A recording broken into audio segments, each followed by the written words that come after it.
Assalamualaikum warahmatullahi wabarakatuh. Good morning, ladies and gentlemen.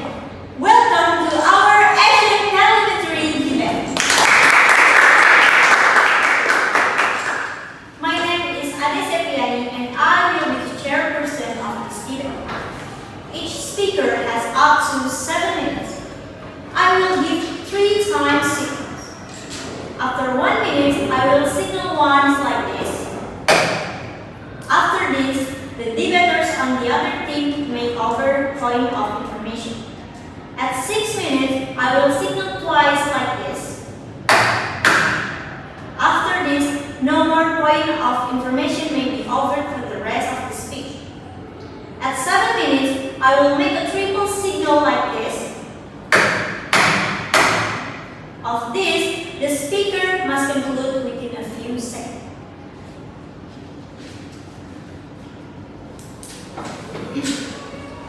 I would like to introduce the judges for this event. They are Nabila Naili and Siti Hasanah. In proposition for this debate, we have Wisnu Arif Nugroho as the first speaker, Firhana Akmalia as the second speaker, and Febi Yolanda as the third speaker. In opposition, we have Aisyah Ramadanti as the first speaker, Khalishah Jihan Mahirah as the second speaker, and Mutia Sidqia as the third speaker. The motion for this debate is, this House supports requiring mental health screening for all high school and university students.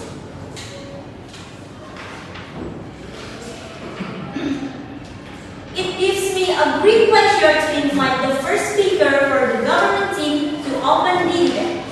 Please welcome Wisnu Arif Nugroho. For Wisnu, you may start your speech in 3, 2, 1.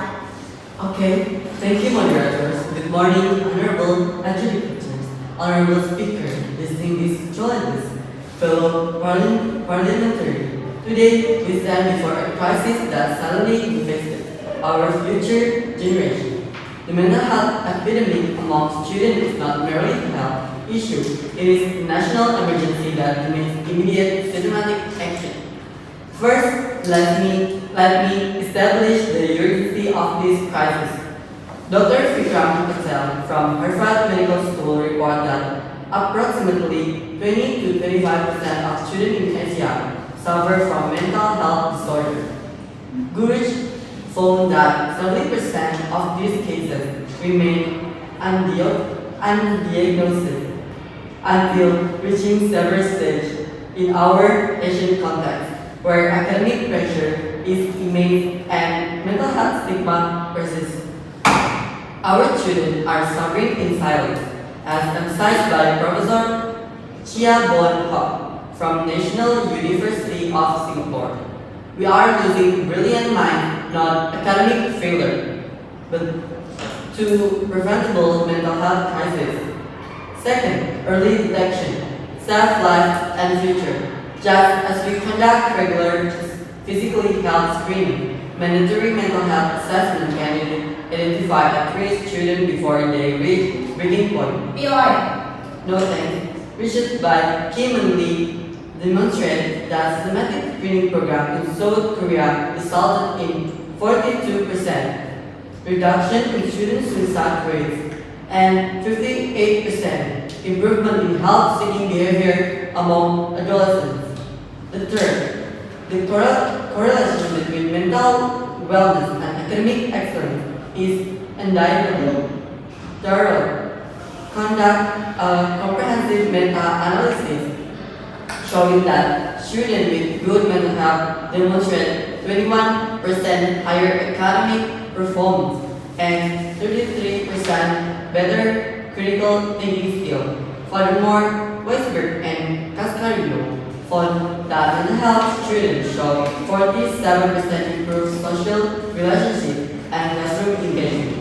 Therefore, I propose we implement mandatory regular mental health screening in all educational institutions across our region. Honorable Speaker, in conclusion, the evidence is overwhelming. We face three irrefutable truths. The first, our students are in crisis. The longitudinal study by Professor Lee and Yamamoto revealed that mental health disorders among Asian students have increased by 38% in the past 5 years. Yet, detection rates remain critically low according to the Asian Mental Health Consortium. The second, early intervention work. Every study, every pilot program, every success story demonstrates that systematic screening saves lives. The landmark research by Kumar across 6 Asian countries proves that early detection programs improve outcomes by 67% and reduce long-term treatment costs by 54%. Third, academic excellence and mental wellness are inseparable. As Dr. Maria Santos says, from the International Education Research Institute states, we cannot achieve our educational goals while ignoring the mental health foundation that support our learning. Our students deserve leaders who act on evidence, not fear. They deserve a system that protects their mind as vigilantly as we protect their bodies. They deserve early detection, timely intervention, and the change to the thrive academically and personally. The choice before us is clear. We can continue to fail the status quo and watch our students struggle in silence. Or we can lead with courage and implement systematic mental health screening that will transform education and save lives. I urge this Parliament to vote yes for our students, yes for early detection, and yes for a mental healthier future. Thank you.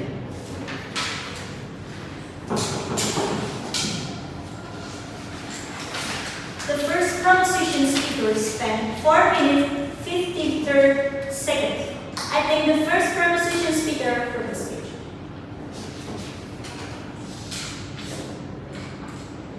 And now, to open the case for the opposition team, please welcome Aisyah Ramadanti. For Aisyah, you may start the speech in 3, 2, 1. Thank you, Moderator, Honorable Educator, Government Team, and fellow debaters. As the leader of the opposition, I stand firmly against the motion this House support requiring mental health screening for all high school and university students. Let me begin by saying we acknowledge the importance of mental health, but just because something is important doesn't mean making it mandatory for all is the right solution. Yes, mental health matters and students need support, but no, that does not mean we should make mental health screening mandatory for all students. Forcing some things that means to help can actually cause more harm when it ignores context, consent, and capacity. Why? Because mental health is deeply personal. It involves private feelings and vulnerabilities. When we mandate screening without considering context, consent, and capacity, we risk violating students' rights and potentially exacerbating their struggles. Today, I will argue that mandatory mental health screening for all students is not the right approach. Instead, we should focus on creating supportive environment that respect privacy, encourage voluntary help seeking, and provide educated resources. Let me begin with the fundamental issues of privacy and consent. Mental health is an unsteadily personal matter. Unlike physical health checks, which are often routine and less stigmatized, mental health assessment require individuals to disclose intimate details about their thoughts, feelings, and experience. These are not always easy to share, especially for young people still learning to understand their emotions. When screening is mandatory, students are compelled to reveal these personal details, regardless of whether they feel ready or safe to do so. This is a serious invasion of privacy. Privacy is a basic human right. The United Nations Universal Declaration of Human Rights recognizes privacy as essential to human dignity and freedom. Forcing students into mental health screening risks violation this way. A 2019 study published in the Journal of Adolescent Health found that adolescents subjected to mandatory mental health screening often felt exposed and vulnerable. Many expressed concern about confidently, worried that their personal information could be shared with parents, teachers, or school administration without their consent. Such fears can create chilling effect where students are reluctant to answer honestly or avoid participating altogether. This defeats the purpose of screening, which is to identify those in need of support. Beyond privacy, there is the issue of consent. Ethical mental health care is grounded in the principle of informed consent. The American Psychological Association, or APA, stresses that individuals must be fully informed about any intervention and have the freedom to accept or decline. Mandatory screening removes this choice. Students are forced into a process they may not understand or emotionally prepared for. This can cause distress and feelings of powerlessness. Imagine a teenager already struggling with anxiety and depression being told, "You must answer this question about your mental health." This lack of agency can exacerbate their condition and erode trust in mental health service. The risk of stigma and labeling. Another serious concern is stigma. Mental health stigma remains a major barrier worldwide. When screening is mandatory, students may fear being labeled as mentally ill or problematic. This fear can lead to social isolation, bullying, or discrimination. The National Alliance of Mental Illness, or NAMI, conducted a survey in 2021 revealing that 45% of students felt uncomfortable or anxious about mandatory screening due to concerns about judgment and labeling. Stigma not only affects students' self-esteem but also have long-term consequences. Labels attached to mental health diagnosis can follow students through their academic and professional lives, sometimes limiting opportunities. Lack of proper handling and follow-up. Mandatory screening is not just about asking questions. It requires a robust system to handle results confidently and provide appropriate support. Unfortunately, many schools lack of the resources, trained personnel, or infrastructure to manage this effectively. A 2020 report by the Child Mind Institute found that in school where mandatory screening were introduced without adequate follow-up, many students choose to hide symptoms or provide false answers to avoid intervention. This undermines the screening's effectiveness and delays help for those who need it most. Real-world examples and expert opinions in regions where mandatory mental health screening policies have been implemented, educators and mental health professionals have raised concern about the approach being a tick box exercise, focused on compliance rather than genuine care. Experts emphasize that mental health support should be voluntary, confident, and student-centered. Programs that foster open dialogue, peer support, and easy access to counseling have demonstrated better outcomes without compromising privacy or consent. Thank you.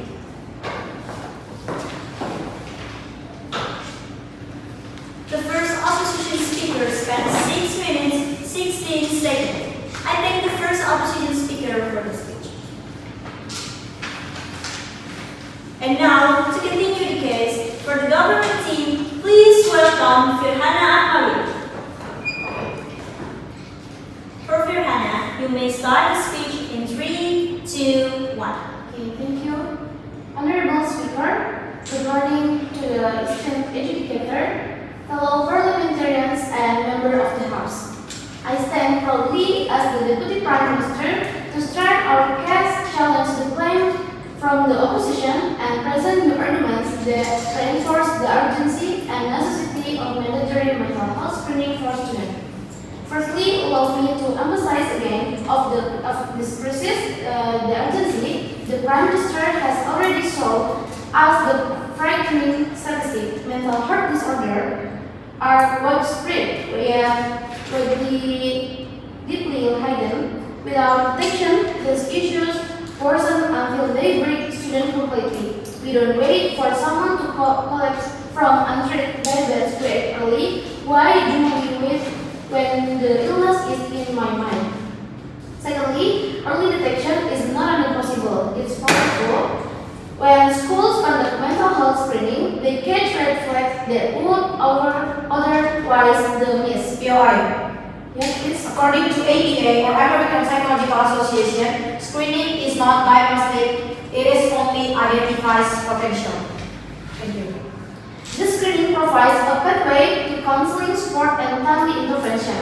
It's not about labeling students, it's about saving them. Third, we must highlight the connection between mental health and academic success. Students can focus, collaborate, or thrive in classroom when they have overload with anxiety and depression. Healthy minds lead to productive classroom, better performance, stronger and futures. Now, let me respond to the opposition points. First, they say mental health screening brings privacy and doesn't respect consent. But just like physical checkup, mental health screening are done privately and follow medical rules. School already keep student health records safe. Mental health is no different. Secondly, they say students are being forced, but the truth is many students don't ask for help, not because they don't need it, but because of fear and of stigma. Regular screening gives them a chance to get support before things get worse. Thirdly, they say this could increase stigma. In fact, studies show the opposite.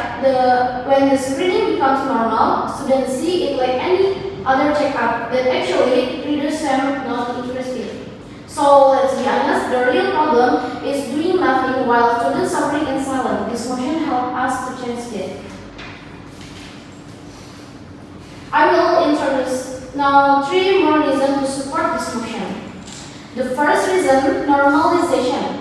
By making mental health screening a routine part of school life, we erase shame, we create a culture where students can talk, seek help, and support one another. It's showing that caring for the man is just as important as caring for the body. The second is the state has a duty for protect its young citizens. Mental health is a human right. The government provides physical vaccines, disaster response, and nutrition programs. Why not mental health care? This motion refers to our moral and legal responsibility. And the last reason is cost efficiency. Treating mental illness is a worse state through hospitalization, crisis care, and long-term medication. It's expensive, but screening and early counseling are low-cost, high-impact. As proven in Malaysia's pilot program in 2023, long-term savings vastly outweigh short-term expenses. In conclusion, Honorable Speaker, member of the group, today we show that mental health screening is not a treat.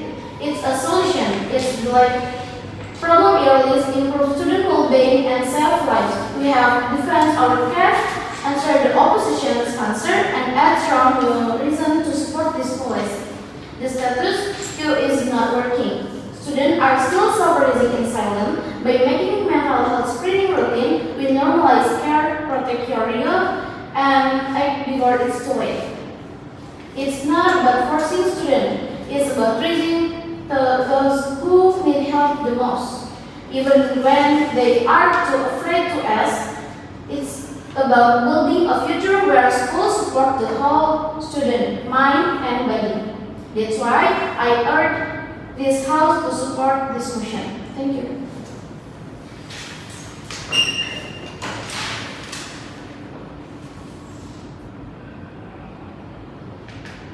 The second proposition speaker spent 4 minutes 45 seconds. I think the second proposition speaker first. And now, to continue the case, for the opposition team, please welcome Khalishah, Jihan, Mahirah. For Khalishah, you may start the speech in 3, 2, 1. Thank you, the moderator. Honorable judges of the government bench, and distinguished audience. Me, as deputy leader of the opposition, I stand before you today to reject the motion that put by the government. They argue that mandatory universal mental health screening for all the high school and university students is important.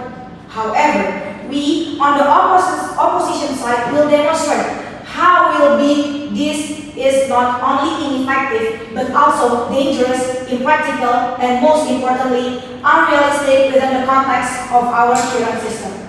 Honorable Speaker, this is the crux of our argument as the opposition. This motion utterly fails to address the realities of logistic, system capacity, and the context of implementation in this country. The government has offered a lot of solutions without considering the necessary infrastructure to support it. We have several crucial points that will prove this motion is untenable. The first one is logistical challenges and limited access to post-screening assessment. Mass screening will generate an enormous wave of referrals. Do we have enough psychologists, counselors, psychiatrists, and therapists to handle research? The answer is no. Our mental health system today is really bad. And the option you give to me, screening without adequate follow-up, is an irresponsible act. It is like you leave the students in need, frustrated and despairing. And it is like diagnosing an illness without offering a cure.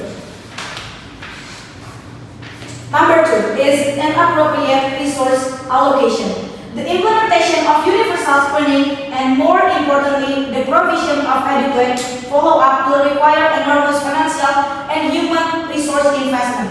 Is the government prepared to allocate the funds or billions funds for this? Or will this simply be an unfunded mandate, ultimately burdening already under-resourced schools and universities?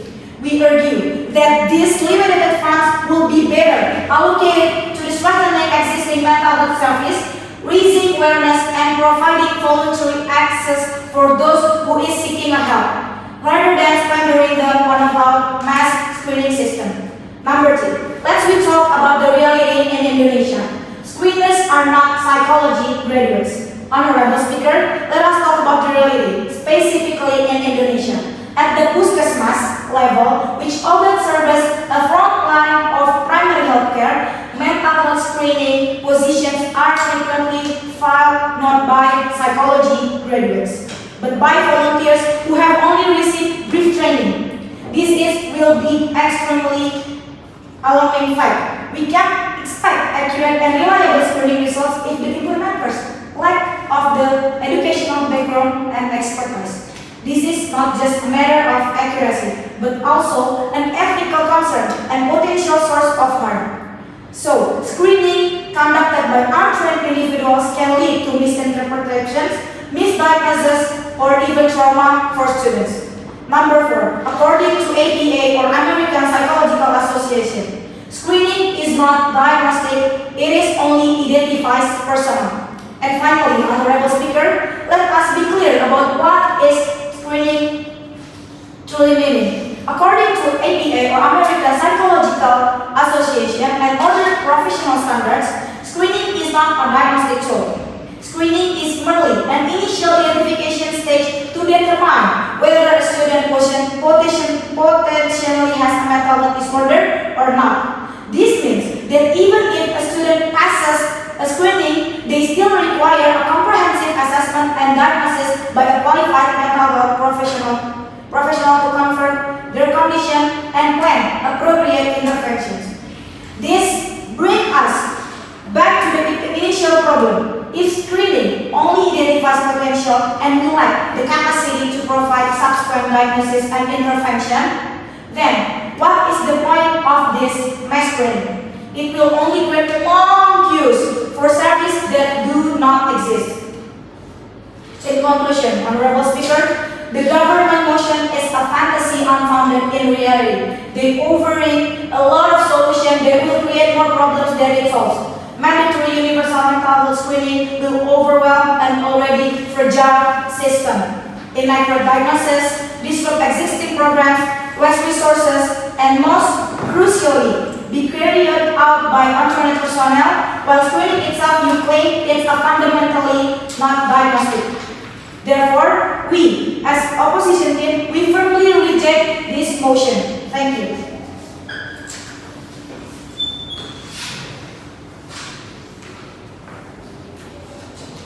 The second opposition speaker spent 5 minutes 17 seconds. I thank the second opposition speaker for his speech. And now to continue the case, for the government team, please welcome Febi Yolanda. For Febi, you may start the speech in 3, 2, 1. Thank you, Honorable Moderator and Adjudicator. So, as we heard from my team, the state of mental health among students is dire, and I am here to emphasize 3 crucial points that justify the necessity of requiring a mental health screening for all high school and university students. So, first, it is crucial to recognize the need for increased social support and intentional readiness. Mandating mental health screening ensures that schools and universities are better equipped to provide timely psychological support. In many institutions, mental health services are underdeveloped and many students might not be aware of the available resources. So, screening programs will identify those at risk and encourage institutions to improve their counseling service. According to a report by the World Health Organization in 2022, implementing structured mental health programs in school lead to increased support, availability, and overall mental health awareness. This enables educational institutions to become proactive and rather than reactive in addressing mental health issues. So, second, mandatory mental health screening ensure equitable access to mental health care for all students. So, mental health challenges do not discriminate based on socioeconomic status, but access to support service often do. Studying is rural underprivileged and may not have access to the same mental health resource as those in urban centers, leading to significant disparities in care. According to a study by Page al. 2022, universal mental health screening reduces this disparity by ensuring that all students, regardless of their background, have equal access to mental health service with a universal approach. We guarantee that no student is left behind in receiving the care they need. So, the third, mental health screening provides a data-driven approach to policy making. The result of this screening will provide critical data that can guide educational and public health policies. So, with evidence, intervention, for instance, a study by Jones and Harris in 2021 found that implementing mental health assessment in school in the UK led to more precise allocation for the resource and a significant improvement in student well-being. Data collected from the screening will allow us to make informed decisions on addressing mental health in our educational system.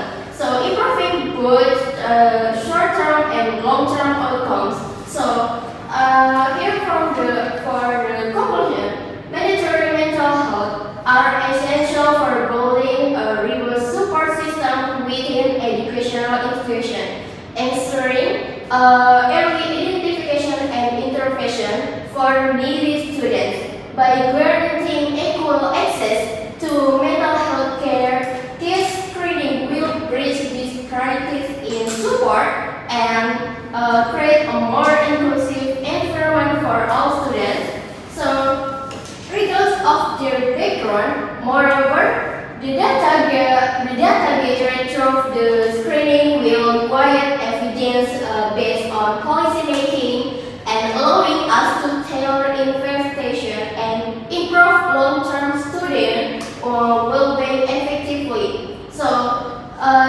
for this change is clear. Students deserve the resource and care necessary to success. It's our responsibility to act now to ensure their mental health is prioritized alongside their academic performance. Thank you.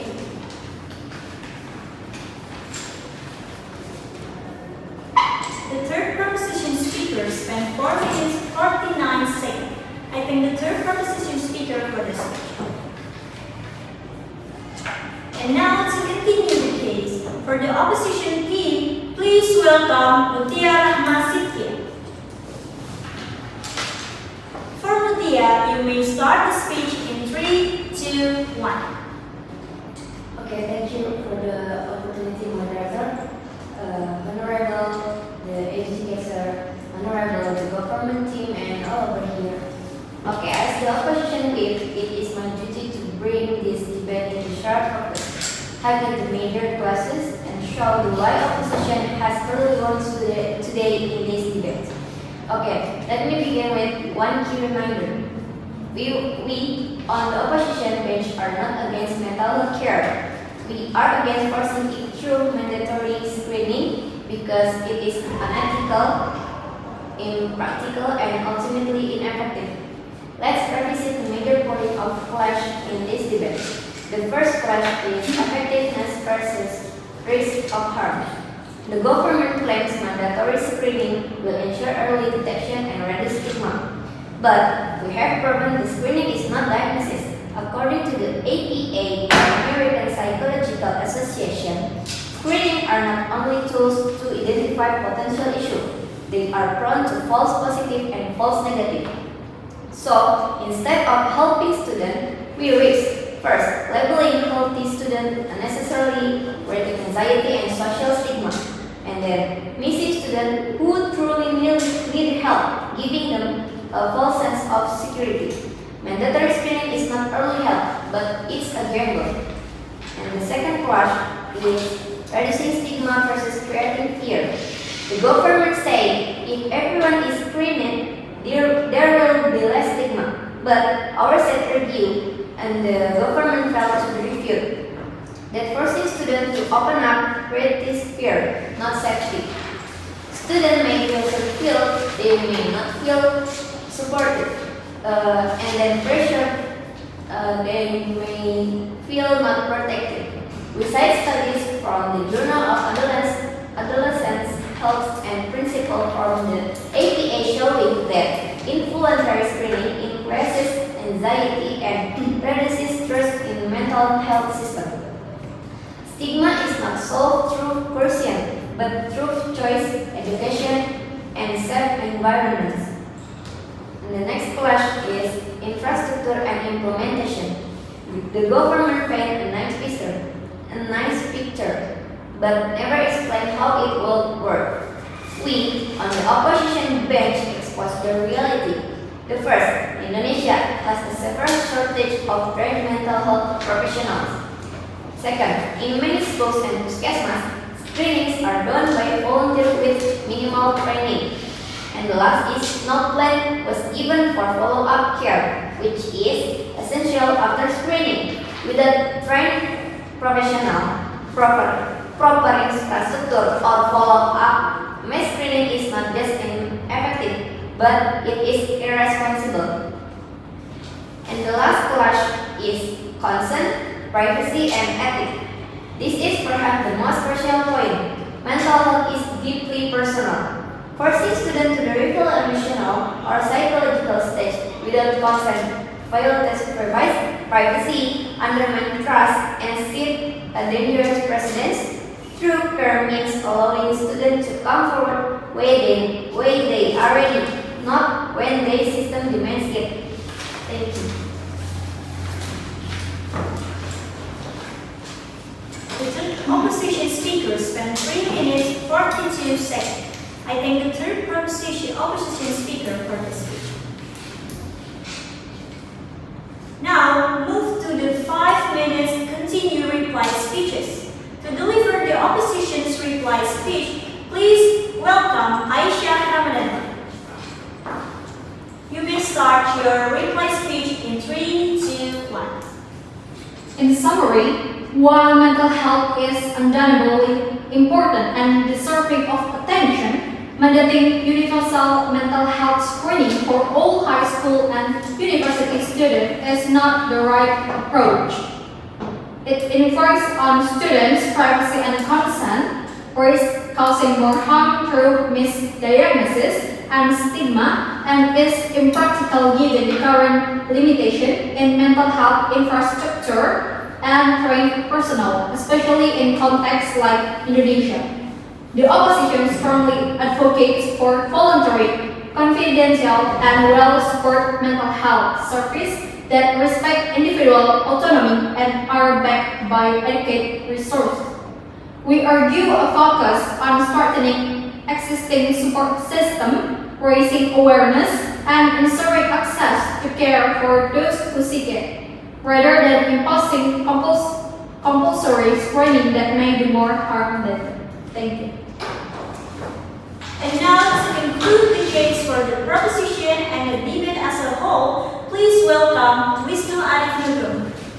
You may start your reply speech in 3, 2, 1. The case for mandatory mental health screening in educational institutions. The government side presents an compelling multi-phase argument for implementing mandatory mental health screening across educational institutions in Asia. Their case was built on 3 foundational pillars that together form a comprehensive justification for this policy intervention. The crisis documentation. The government established the severity of the mental health crisis with striking statistic. 20 to 25% of Asian students suffer from mental health disorder, yet 75% of cases remain undiagnosed until reaching severe stage. The 83 increase in mental health disorder among Asian students over 5 years demonstrate an escalating emergency requiring immediate action. The proven effectiveness. Our debate highlights contrast evidence of screening program success, particularly South Korea's systematic approach that achieved a 42% reduction in student suicide rates and 58% improvement in helping seeking behavior. Academic performance connection. Multiple studies demonstrated that mental wellness directly correlates with academic excellence, showing 21% higher academic performance, 33% better critical thinking skill, and 47% improved social relationship among mentally healthy students. The government broadly addressed anticipated opposition concern. The first is privacy concern. Compare mental health screening to accept physically health check up with established privacy protection. The second is consent issue. Emphasize that many students cannot self-advocate due to stigma and fear. The third is stigma worries. Argue that normalization through routine screening actually reduces stigma rather than increase it. And then, comprehensive policy framework. The debate presented mental health screening not as isolated intervention but as a part of a broader policy framework addressing institutionally preparedness, equality, access, data-driven policy, cost effectiveness, and moral responsibility. Alright, thank you to all speakers for this debate. The judges are now going to decide the winner.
open this debate and announce the winning team.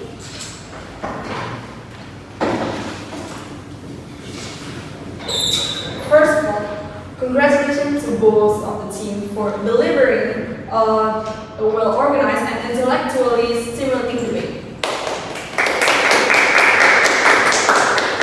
All of the debaters showed a solid understanding of the motion, supported their arguments with credible sources, and presented your ideas with clarity and confidence. First, the feedback for the government bench is they gave a strong case on why mental health screening is important. Your speeches were informative, emotionally powerful, and focused on policy solution.